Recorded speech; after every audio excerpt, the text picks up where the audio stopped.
Olá pessoal, meu nome é Evandro Roberto Tagliaferro, sou engenheiro civil com especialização em engenharia ambiental e sanitária, sou suficiente investigador e doutor pela Universidade de Extremadura na Espanha, professor titular e pesquisador da Universidade Brasil, nos campos de Fernandópolis e São Paulo.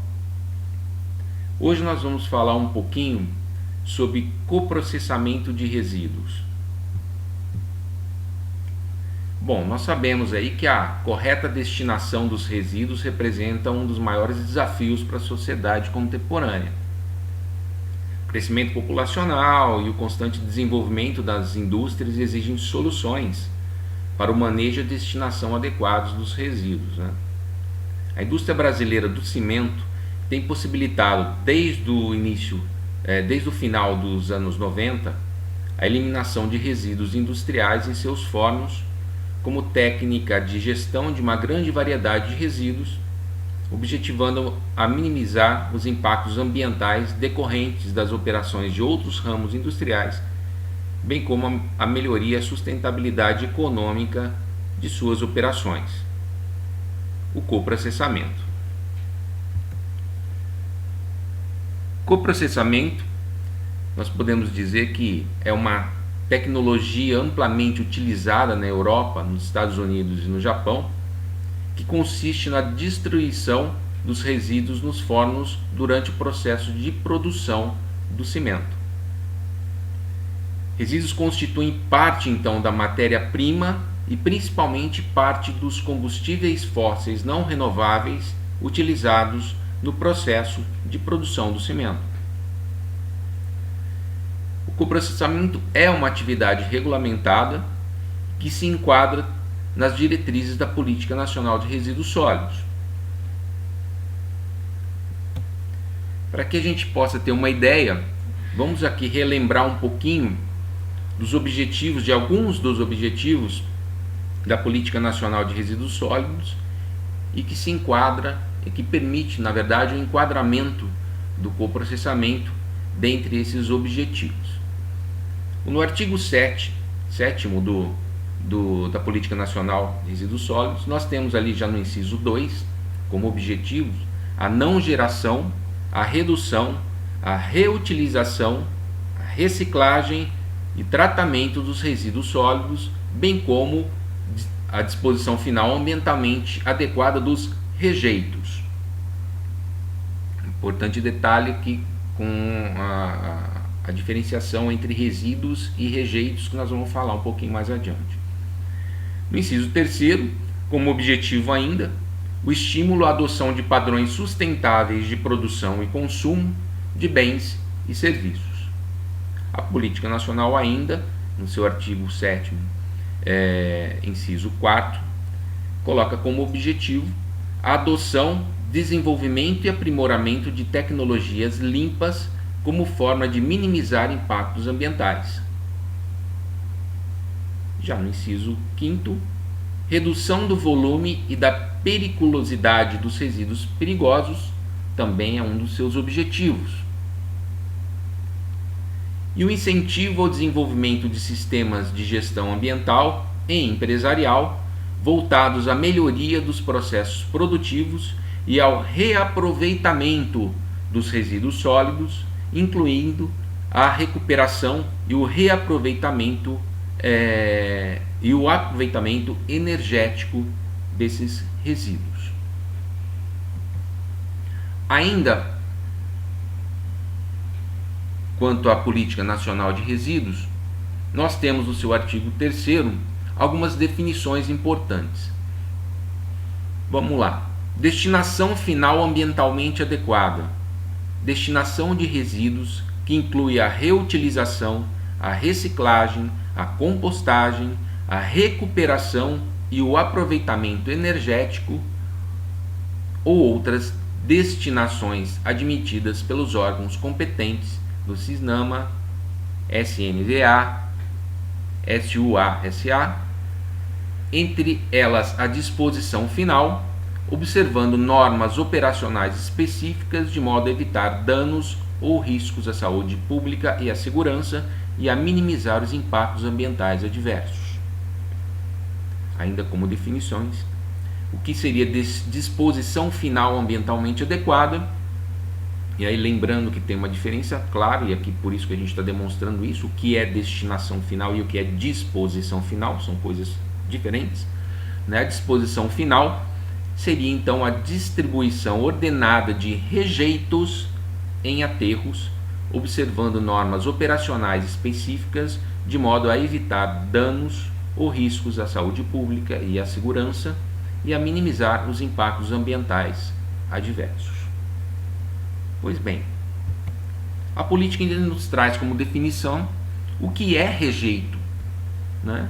Para que a gente também tenha uma consciência do que é resíduo sólido. Essa diferenciação também é muito importante. Então vamos lá. Rejeito: resíduos sólidos que, depois de esgotadas todas as possibilidades de tratamento e recuperação por processos tecnológicos disponíveis e economicamente viáveis, não apresentem outra possibilidade que não a disposição final ambientalmente adequada. Isso quer dizer que nós temos que tratar os resíduos sólidos, conforme a própria política coloca, tentando minimizar ao máximo, empregando então o máximo de tecnologias possíveis para o seu reaproveitamento, e aquelas que não tiverem de fato qualquer condição de reaproveitamento passam-se então a ser denominados de rejeitos, e esses então poderão ser destinados, e aí no caso dispostos de forma final, ambientalmente adequada, em aterros sanitários. Pois bem, resíduos sólidos: material, substância, objeto ou bem descartado resultante de atividades humanas em sociedade e cuja destinação final se propõe proceder ou se está obrigado a proceder nos estados sólidos ou semissólidos, bem como gases contidos em recipientes e líquidos cujas particularidades tornem inviável o seu lançamento na rede pública de esgoto ou em corpos d'água ou exijam que para isso soluções técnicas ou economicamente inviáveis em face da melhor tecnologia disponível. Bom, para que a gente possa, de forma geral, ter um entendimento bem simples, mas importante, aqui nós temos resíduo sólido, podemos considerar como todo material descartado proveniente da atividade humana. Destinação final ambientalmente adequada pode ser a reutilização, a reciclagem, a compostagem ou, no caso, a recuperação e aproveitamento energético. Rejeitos: resíduos depois de esgotadas todas as possibilidades de tratamento e recuperação. E disposição final ambientalmente adequada: a disposição final dos rejeitos em aterros sanitários. A própria política também coloca no seu artigo 9º uma ordem, estabelece uma ordem de prioridade, né?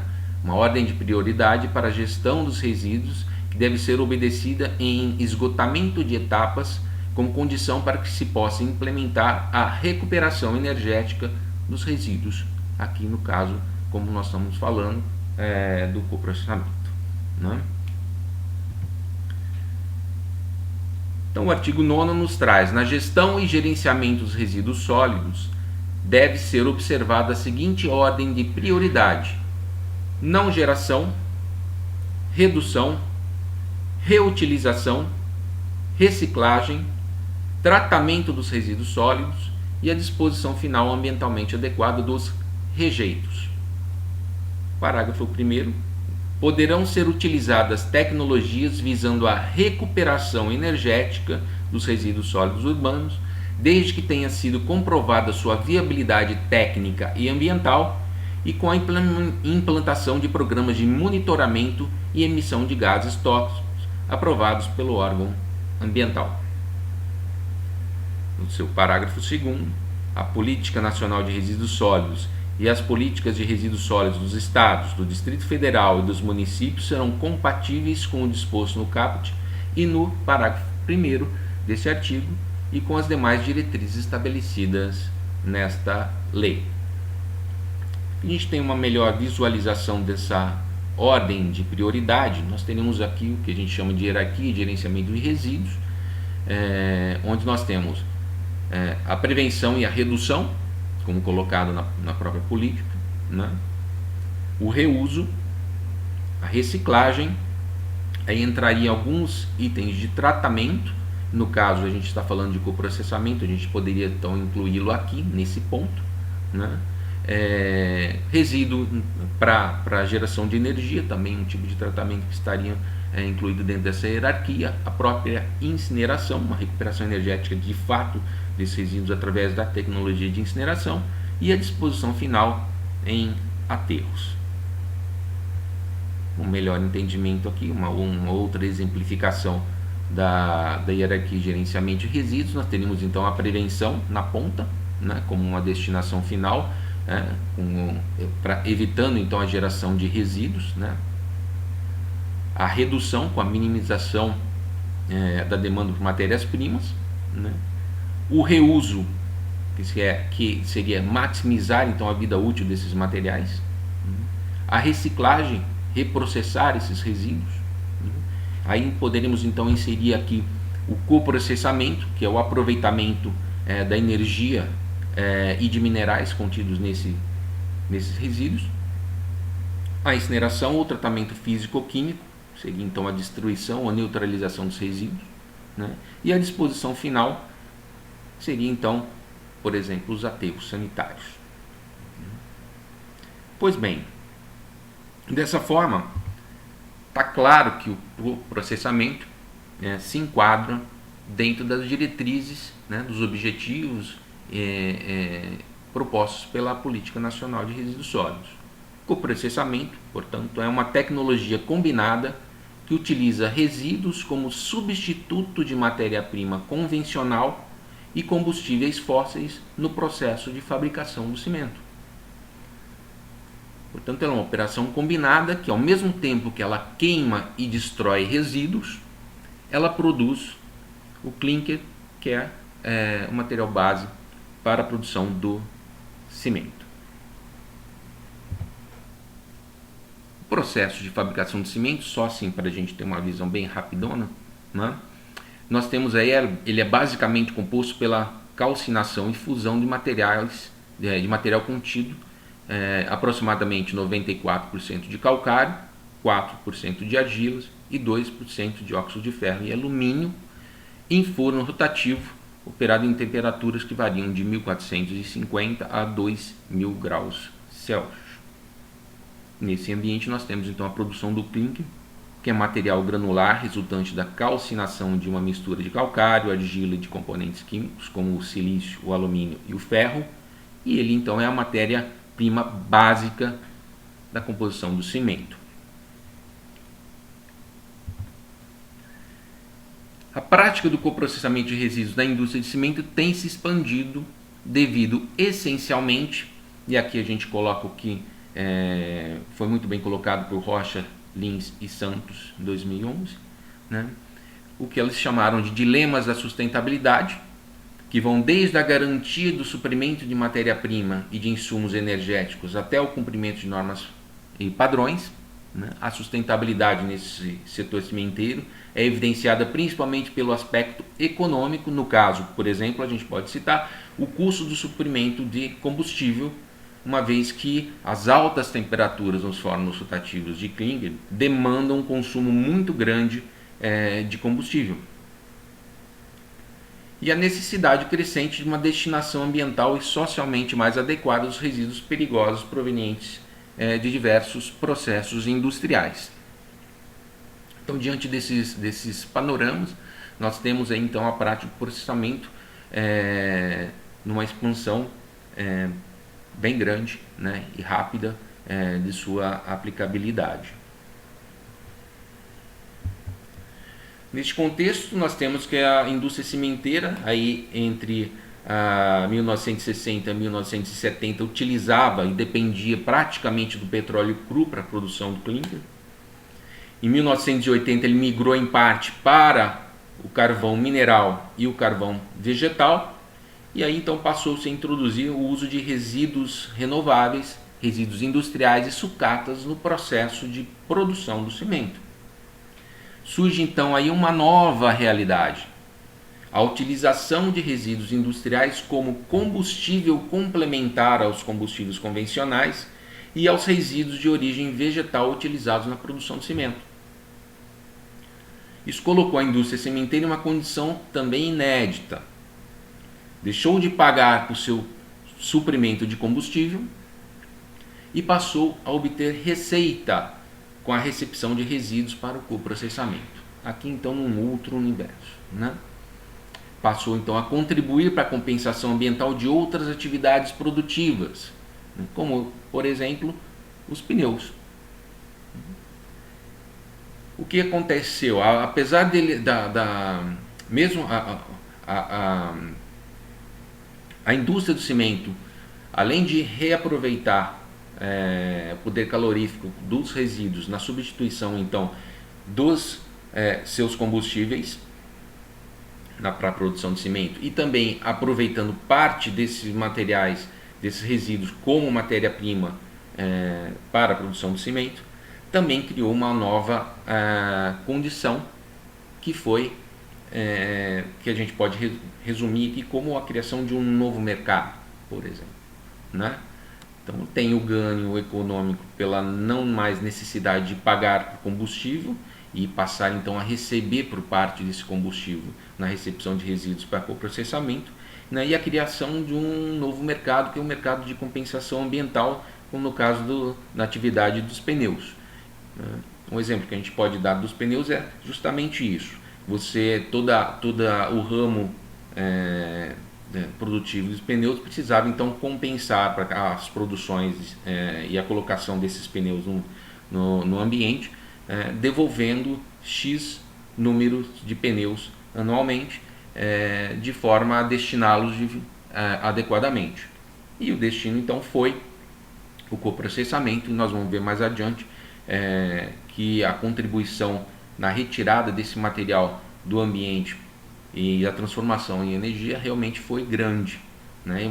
Uma grande contribuição aí para a tecnologia de coprocessamento, em especial também para o ramo, no caso que a gente está comentando aqui, no ramo dos pneumáticos, né? Com a destruição adequada desses resíduos, fazendo com que esse setor pudesse cumprir as determinações legais de compensação da produção e importação desses resíduos. Os resíduos, portanto, dentro do processo de coprocessamento, foram incorporados ao sistema produtivo por meio do coprocessamento em alto-fornos de cimento. Eles passaram a integrar, então, o processo de fabricação de cimento, né? Queima de resíduos em fornos de cimento traz o que? A destruição desses resíduos. Ele também não gera novos resíduos.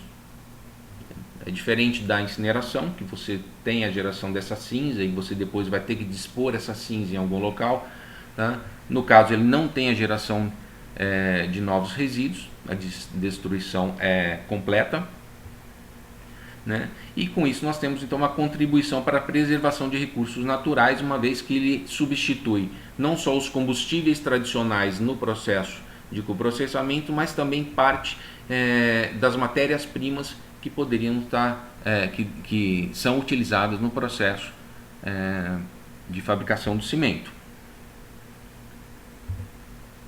Alguns dos substitutos desses combustíveis, né, resíduos que a gente poderia substituir, que são substituídos nesse processo,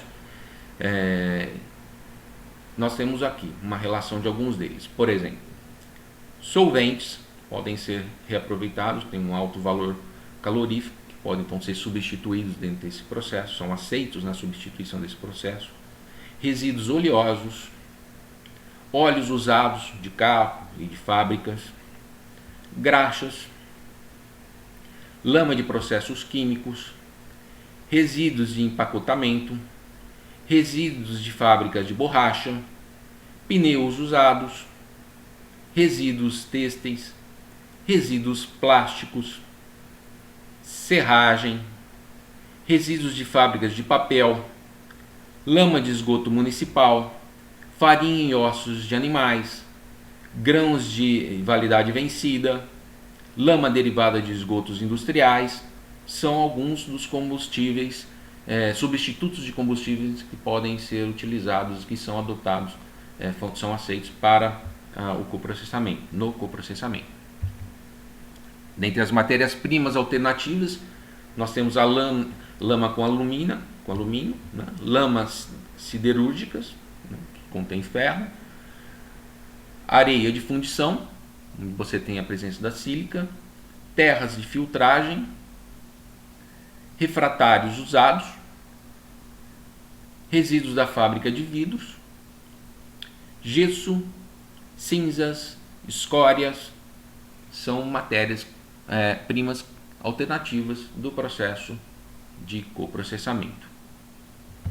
Que numa visão um pouco mais clara do que a gente tem, e aqui com uma pequena observação, nós temos aqui alguns dos resíduos com bom valor calorífico, outros resíduos com baixo valor calorífico, né? E dentre eles nós temos aqui a observação quanto aos resíduos urbanos. Isso quer dizer o quê?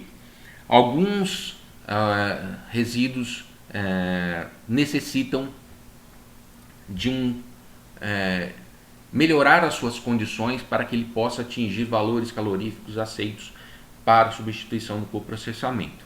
Geralmente isso é feito através do processo de blendagem, uma mistura desses resíduos, de alguns desses tipos de resíduos, para que ele possa atingir certos padrões e venham então a ser utilizados melhorando o seu poder calorífico. Não é? Vamos lá. Com isso, o coprocessamento ele trouxe soluções para diversos setores, né? Nós vimos ali pela enormidade de tipos de resíduos e de tipos de resíduos utilizados como substitutos dos combustíveis, mas também utilizados como substituto da matéria-prima, que nós temos aí uma gama de setores econômicos que estariam envolvidos e que poderiam estar e podem e estão encaminhando seus resíduos para o coprocessamento.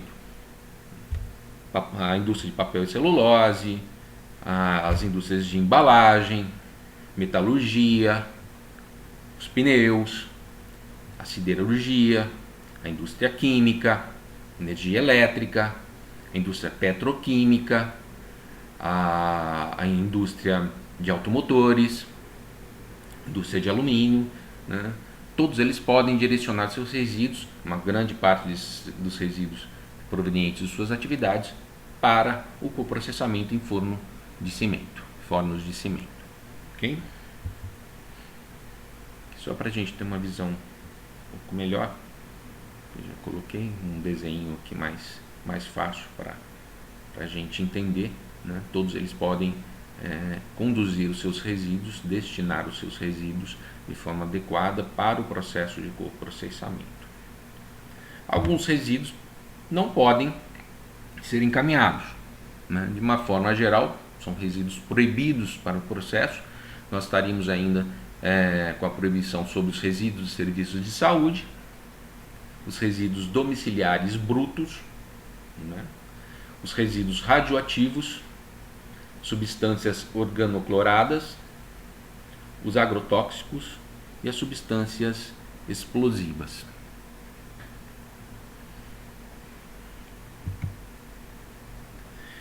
Os fornos de cimento reúnem as condições adequadas e necessárias para a destruição de resíduos por meio do coprocessamento.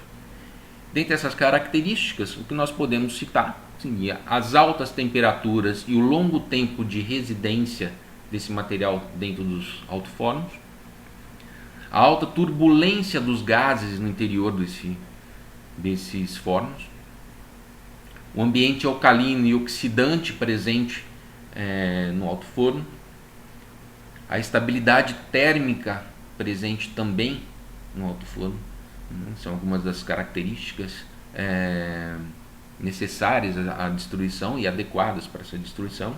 A utilização de tecnologia em instalações existentes é um outro fator que colabora muito para isso. Nós estamos utilizando já tecnologias e instalações que existem para a produção de um determinado produto e que você passa então a encaminhar e a utilizar também com uma outra finalidade, reaproveitando parte dos materiais para uma destinação final adequada, né? E ele proporciona a destruição total sem geração de novos resíduos, o que é um fator muito importante dentre as tecnologias de tratamento de resíduos. As vantagens desse coprocessamento, de uma forma geral, a eliminação definitiva, técnica e ambientalmente segura desses resíduos, substituição de recursos energéticos não renováveis, a partir do momento que você está reaproveitando parte desse material como combustível e parte desse material desse resíduo como matéria-prima no processo, você está então substituindo esses recursos energéticos não renováveis, no caso do combustível, mas também preservando as jazidas de produção de matérias-primas, a partir do momento que você também substitui ou incorpora parte delas vindas dos próprios resíduos. Ferramenta sustentável para gestão de resíduos. Dentre as vantagens, nós temos ainda a redução da pegada ambiental das atividades extrativistas. É claro, a partir do momento que você minimiza a necessidade, você diminui a sua necessidade de matéria-prima extrativa, você, claro, está beneficiando uma pegada que estaria envolvida nas atividades de extração, né?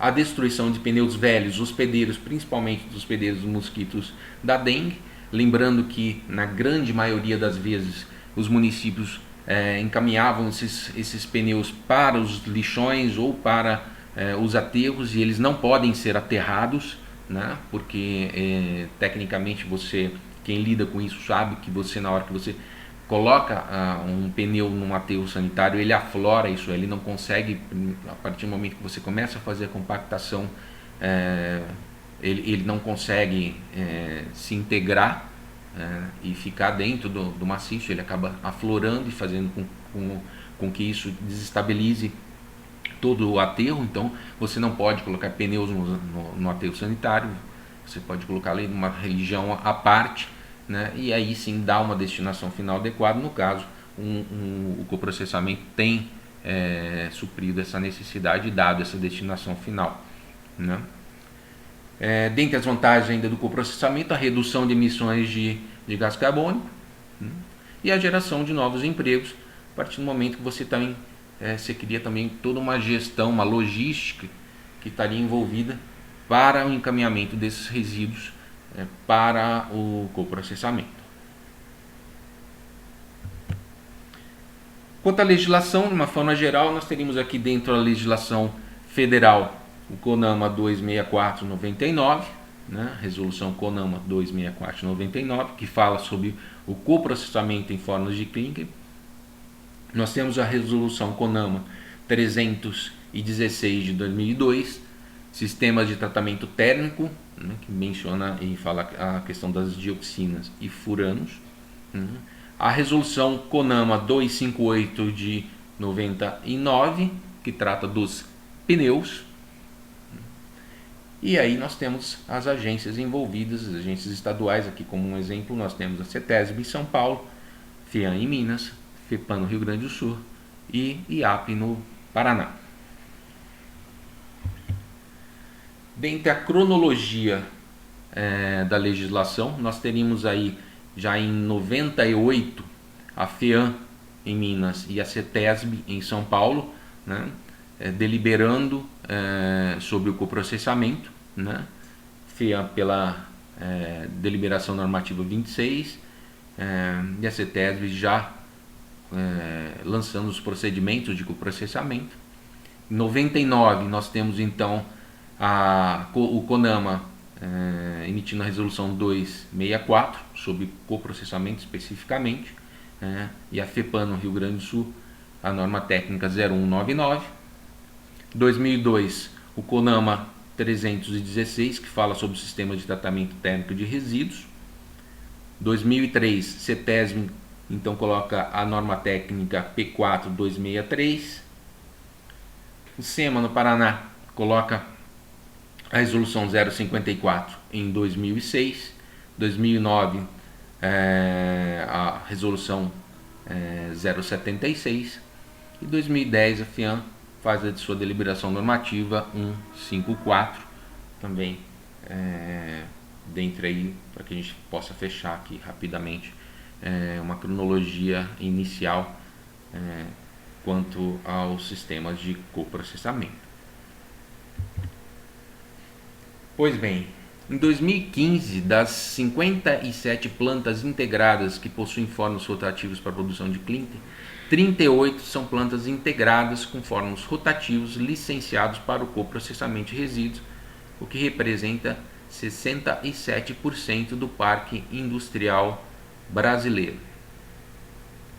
Portanto, é uma atividade, na verdade, reaproveitada da atividade de fabricação de cimento, mas que ela está bem já enraizada, né? Podemos dizer assim, bem disseminada também, a partir do momento que você tem 67% desse parque aí dominante, e com 38 plantas integradas licenciadas. Lembrando que não especificamente as plantas elas precisam ser adequadas, o seu licenciamento precisa ser adequado para a realização do coprocessamento. A gente não pode pegar uma planta normal de produção de cimento e simplesmente modificar o seu abastecimento de combustível ou modificar, substituir parte da sua matéria-prima sem que isso seja autorizado, ok? Precisa ser licenciado para isso. Pois bem, os resíduos coprocessados em 2015, no período de 2000 a 2015, nós tivemos um aumento na destruição de resíduos em forma de cimento na ordem de 500%. Como a gente falou lá no começo, é uma atividade que está em plena expansão, e a expansão é vertiginosa, né? Constata-se uma evolução da quantidade de resíduos utilizados ao longo dos anos, com um grande avanço a partir de 2006. Em 2015, atingiu-se o patamar de mais de 1 milhão de toneladas de resíduos processados através do coprocessamento, resíduos coprocessados. Uma evolução realmente muito importante, né? O perfil dos combustíveis e matérias-primas alternativas processadas em 2015, do total de resíduos coprocessados utilizados, os combustíveis alternativos, isso é, resíduos mais biomassa, representam 76% e as matérias-primas alternativas 24% em toneladas, correspondendo a um índice de substituição térmica de 9,7% no Brasil. Então nós teríamos aqui uma visão geral: matérias-primas alternativas utilizadas 24%, biomassa 8% e combustíveis alternativos 68%.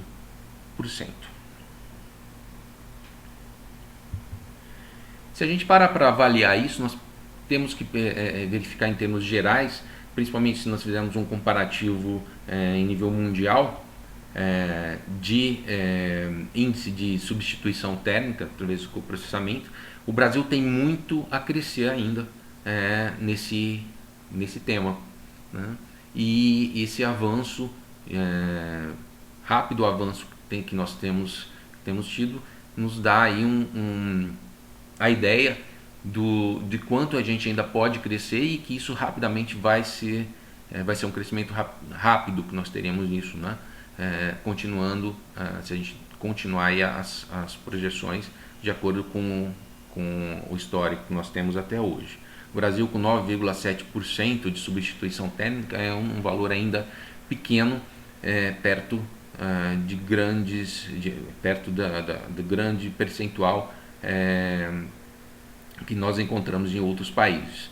Mas nós temos então muito a crescer e vamos crescer nesse ponto, reaproveitando uma tecnologia já existente, né, para o tratamento dos resíduos. Uma ótima uma ótima ideia, vamos dizer assim. Substitutos de combustíveis fósseis, matérias-primas e biomassa coprocessadas. Vamos dar uma olhada aqui. Em termos de combustível alternativo, os substitutos de combustíveis destacam-se os pneus inservíveis e o blend de resíduos, ambos apresentando 41% do total em toneladas. Então, dos combustíveis alternativos no coprocessamento, nós temos aqui 41% em pneus.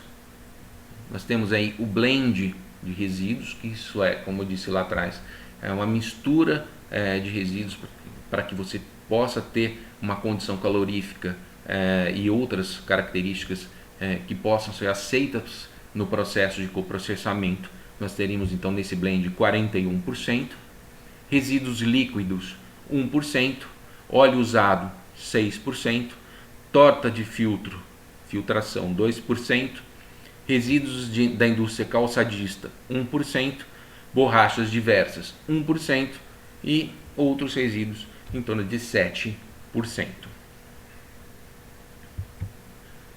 Já a substituição de matéria-prima, a utilização de matéria-prima alternativa, nós temos a utilização de resíduos como matéria-prima na fabricação de cimento, reduz o impacto ambiental e prolonga a vida útil das jazidas. A gente já comentou isso lá atrás e de fato isso acontece. Nós temos aqui um outro panorama. Vamos ver, dessas matérias-primas alternativas nós temos aí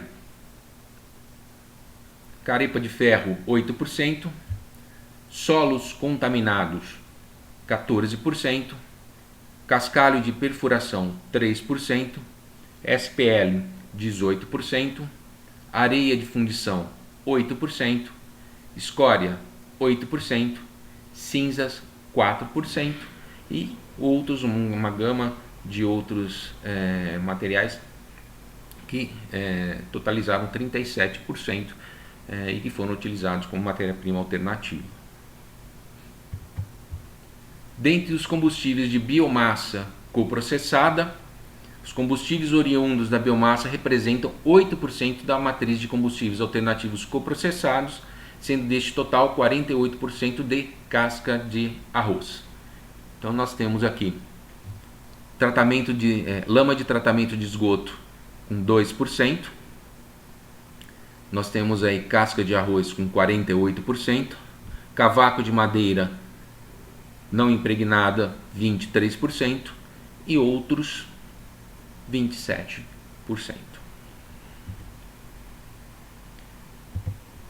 A evolução do coprocessamento de pneus, sendo esses aí, como nós vimos lá atrás, um importante resíduo dentro desse processo de coprocessamento, né?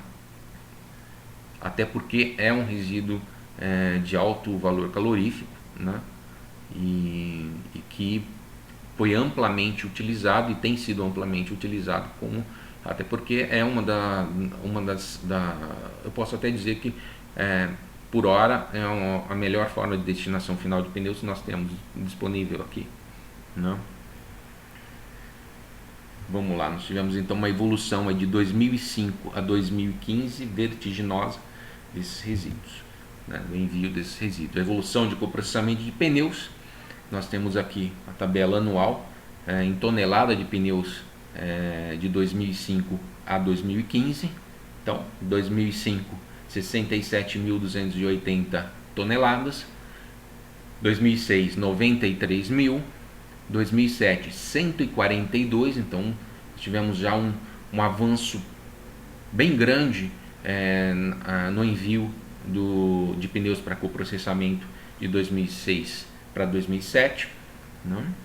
2008, 162 mil toneladas de pneus coprocessados, 2009, 181, 2010, 183, nós tivemos aí mais um pool em 2011,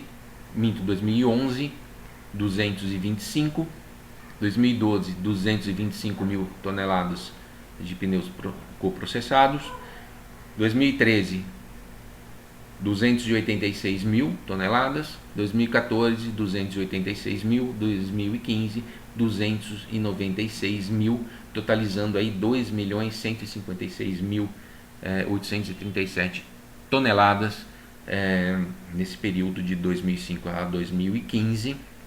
Né? E aqui a gente coloca as duas, de 2015, as 296 mil toneladas de pneus inservíveis processados em 2015 corresponde a cerca de 59 milhões de pneus. Aí a gente, considerando que cada pneu tem, foi estimado um peso, o pneu automotivo de 5 kg, né? Nós teríamos então aí essa 296 mil toneladas. Bom, aqui um dado curioso, né, que esses resíduos, esses pneus, se fossem enfileirados, né, cobririam uma distância aí de 47 mil e mais de 47 mil quilômetros, que poderia dar um pouco mais de uma volta na Terra, para que a gente tenha noção da quantidade de pneus, isso aqui levando em consideração como sendo pneus automotivos, que foram coprocessados. Ok? Tendências futuras do coprocessamento. Existe um potencial atual para o processamento de 2,5 milhões de toneladas ano de resíduos pelas 38 fábricas de cimento licenciadas para atividade, que poderia mais que dobrar a quantidade anual processada. De todos os resíduos sólidos urbanos aparecem como os com maior potencial de crescimento.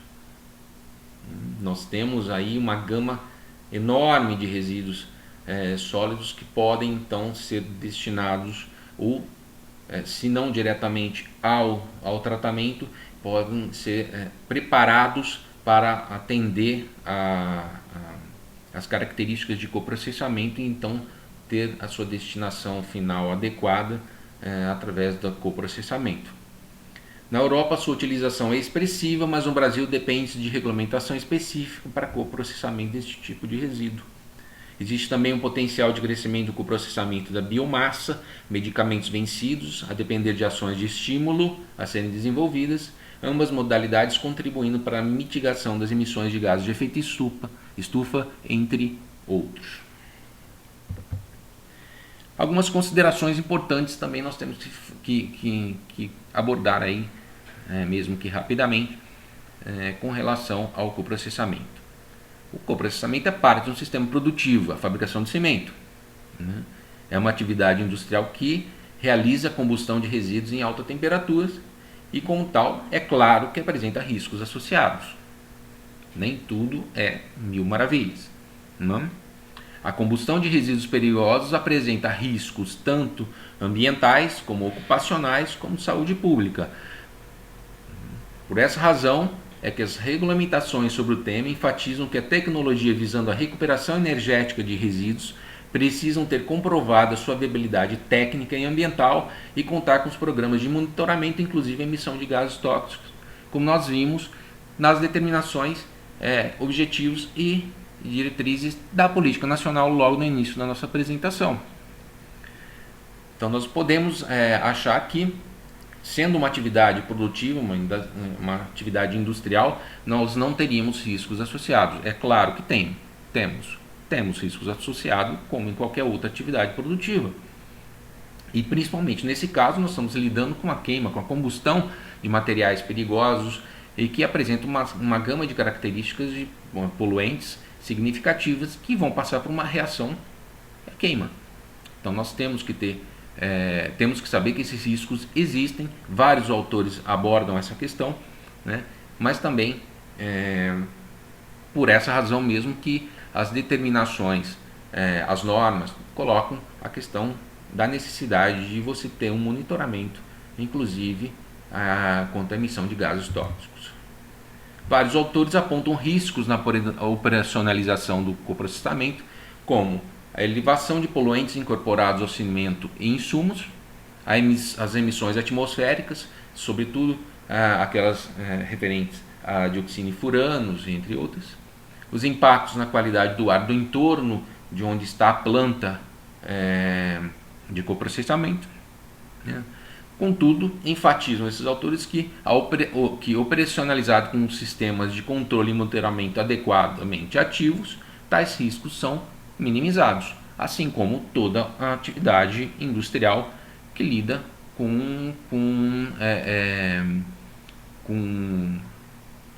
questões como essa, como a combustão de resíduos perigosos, e que você precisa ter, sim, toda uma gama de sistemas de monitoramento e controle, e esses têm que estar ativos e tem que estar em conformidade para que você possa minimizar ou até mesmo eliminar os riscos existentes, mas esses riscos existem. Algumas considerações importantes ainda, né? Rocha, Lins e Santos, em 2011. Durante a combustão dos resíduos, os materiais mais voláteis seguem rotas de emissão prejudiciais tanto às propriedades do cimento como à saúde ocupacional e à saúde ambiental. Muitos desses resíduos, classificados como perigosos, contêm metais pesados, compostos organoclorados, com cadeias vinílicas ou aromáticas, como as dioxinas e os furanos. Milanês coloca: o processo de coprocessamento não destrói todos os poluentes presentes nos resíduos. Ele pode aumentar significativamente a concentração desses materiais no cimento ou no pó do eletrofiltro, que normalmente é também incorporado à farinha crua. Porto e Fernandes já coloca a necessidade da integração do conhecimento com a participação de autoridades e empregados das indústrias para a redução das vulnerabilidades inerentes ao coprocessamento, em razão dos riscos ambientais e ocupacionais associados à queima de resíduos em fornos de clinker. Rocha, Lins e Santos ainda. Em termos de saúde ambiental, verificou-se que, assim como nos casos de saúde dos trabalhadores, a fabricação do cimento e o coprocessamento geram impactos negativos sobre a qualidade do ar respirado da população no entorno da planta. O forno de clinker pode se tornar uma alternativa viável e sustentável para tratar diversos produtos químicos perigosos e combater a poluição atmosférica, desde que procedimentos adequados de monitoramento e controle sejam adotados. É uma questão óbvia. Se nós estamos trabalhando com material perigoso, nós temos que ter todo um sistema de monitoramento e controle capaz de reduzir esses riscos e controlar de forma eficiente o sistema e o processo produtivo, de forma que nós tenhamos a minimização dos impactos ambientais decorrentes dessa atividade. Isso é uma questão óbvia, mas tem que ser observado. A atividade de coprocessamento de resíduos industriais como combustíveis alternativos em forno de cimento pode ser praticada de forma segura em condições em que se tem adequada instrumentação para as medições necessárias de variáveis de processos selecionados, visando a um monitoramento eficiente. Pois bem, o coprocessamento de resíduos vem sendo cada vez mais utilizado e mostra-se como uma boa alternativa para a mitigação dos resíduos por meio da recuperação energética. Isso é um fato. Aspectos ambientais e energéticos, incluindo os econômicos, como nós vimos lá no início da nossa apresentação, são as principais razões para o incremento dessa prática, né? Nós temos que ter, como nós já vimos no início, temos que ter a ideia clara de que a indústria do cimento criou uma nova forma de tratamento, mas na verdade é uma questão econômica que estaria envolvida. Isso é, a diminuição da utilização de combustíveis fósseis e o reaproveitamento de matéria-prima no seu processo produtivo, claro que reduz seus custos, né? Então nós vamos ver aqui, resíduos utilizados como combustíveis e matérias-primas alternativas reduzem o custo do processo, uma vez que substituem os convencionais. Ainda dentro dessas considerações finais que nós temos que apresentar, apesar da prática disseminada e em crescente evolução, o coprocessamento de resíduos ainda demanda estudos para elucidar aspectos de sua real contribuição e o estabelecimento dos limites e riscos associados. O processo exige um rígido controle das condições operacionais e um monitoramento contínuo e eficaz. É claro, nós estamos trabalhando com resíduos perigosos. E mesmo que não fossem a questão da queima dos resíduos, mas sim simplesmente o processo de fabricação de cimento, você já teria que ter esses controles ativos. A partir do momento que você substitui e começa a utilizar uma gama de outros resíduos com a presença de outros elementos químicos que vão passar por um processo, você então tem que implementar novos e eficientes sistemas de controle e monitoramento para que você possa praticar essa atividade, né? De qualquer forma, portanto, dentro das considerações finais, nós colocamos aqui que, de qualquer forma, até o momento, o coprocessamento mostra-se como uma excelente alternativa para a eliminação de resíduos, proporcionando menores impactos ambientais que a disposição final normalmente empregada, além de estar em conformidade às disposições legais em vigor. E é isso que eu tinha que apresentar para vocês. Espero que tenha contribuído, espero que a gente tenha com isso, no mínimo, criado um grande interesse sobre o tema, para que a gente possa então implementar novos estudos, né, e buscar então uma contribuição mais efetiva quanto ao processo de coprocessamento de resíduos, sobretudo aí coprocessamento de resíduos em alto-fornos, em fornos de produção de cimento. Muito obrigado e até a próxima.